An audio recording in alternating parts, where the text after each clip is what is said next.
అందరికీ నమస్కారం. సాధారణంగా ములక్కాయతో మనం చాలా రకాల కూరలు వండుకుంటామండి. ములక్కాయ టమాటా, ములక్కాయ పప్పు, ములక్కాయ వేపుడు, ఆఖరికి పప్పుచారు, సాంబార్‌లో కూడా ములక్కాయ వేసుకుంటాం. ఇవన్నీ పక్కన పెడితే ములక్కాయతో నిలవ పచ్చడి ఎలా పట్టుకోవాలో ఇప్పుడు నేను మీకు చెప్తాను. కూర వండుకోవడానికైతే ములక్కాయలు లేతవి కావాలి గానీ, పచ్చడికి మాత్రం ముదురు ములక్కాయలే కావాలండి. ఎంత ముదిరితే అంత రుచి. ఇలా ముదురు ములక్కాయలు తెచ్చుకొని కూరలో కోసుకునే దానికంటే కొంచెం చిన్నవిగా కోసుకోవాలండి. పొడుగ్గా ఉంటే అనవసరంగా ముక్కలు ఎక్కువ వేసుకుని పచ్చట్లో వేస్ట్ చేస్తారు. కాబట్టి చిన్న చిన్న ముక్కలు అనుకోండి, ఎన్ని కావాలో అన్నీ వేసుకుని వాటి వరకే తింటారు. పూర్తిగా చెక్కంతా తీసేయక్కర్లేదండి.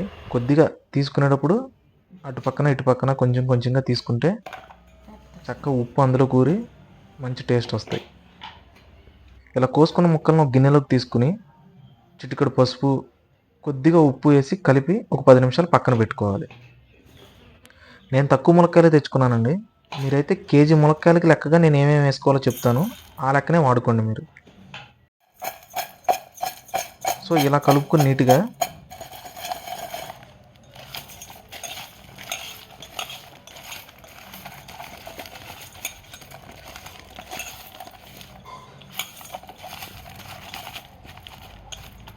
చూసారు కదా! మూత పెట్టి పక్కన పెట్టుకోండి. 10-15 నిమిషాల తర్వాత ఉప్పు లైట్‌గా కరుగుతుందండి. ముక్కలకు కూడా మంచిగా పడతది. సో ఇప్పుడు కరగని ఉప్పును అడుగున అలాగే వదిలేసి ముక్కలు మాత్రమే తీసి వేరే ప్లేట్‌లో పెట్టుకోండి.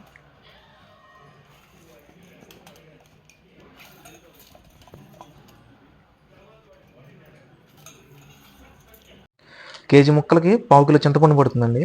సో ఆ చింతపండు తీసుకుని నీళ్లు పోసుకొని ఉడకబెట్టుకోవాలి. ఇందులోనే కేజీ ముక్కలకి పావు కిలో ఉప్పు కూడా పడుతుందండి. ఆ ఉప్పు కూడా ఇందులోనే వేసుకొని ఉడకబెట్టుకోవాలి.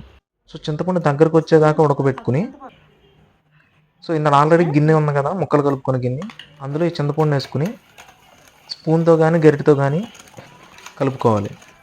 మా అమ్మకి రోకలంటే ఎక్కువ ఇష్టం అండి, అందుకని బండతోనే కలుపుతుంది. సో చింతపండులో తొక్కలు కానీ గింజలు కానీ తీసేసుకుని ఇప్పుడు ఇందులోకి పచ్చికారం, పచ్చికారం అంటే తెలుసు కదండి, మనం పచ్చళ్ళ కోసం వాడే కారం.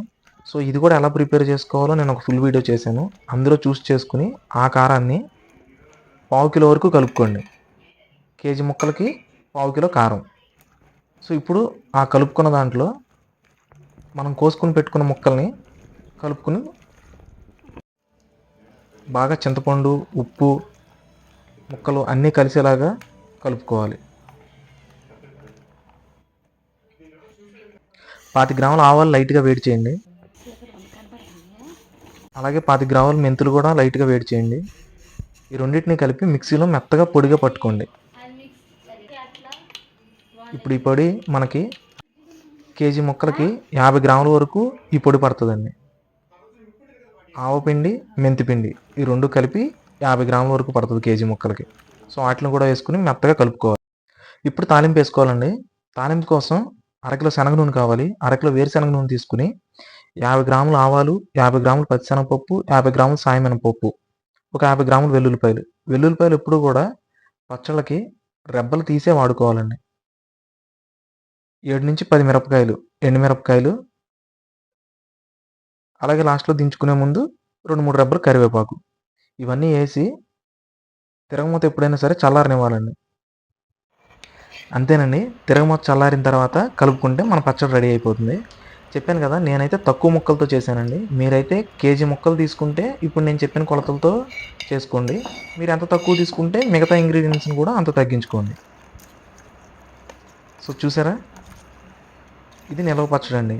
చక్కగా మీరు పొడిగా ఉన్న డబ్బాలోకి దేనిలోకన్నా మార్చుకుని 6-8 నెలల వరకు పచ్చడి అనేది పాడవకుండా నెల రోజుల తర్వాత నుంచి కూడా మంచిగా ఊరి చాలా టేస్టీగా ఉంటుంది.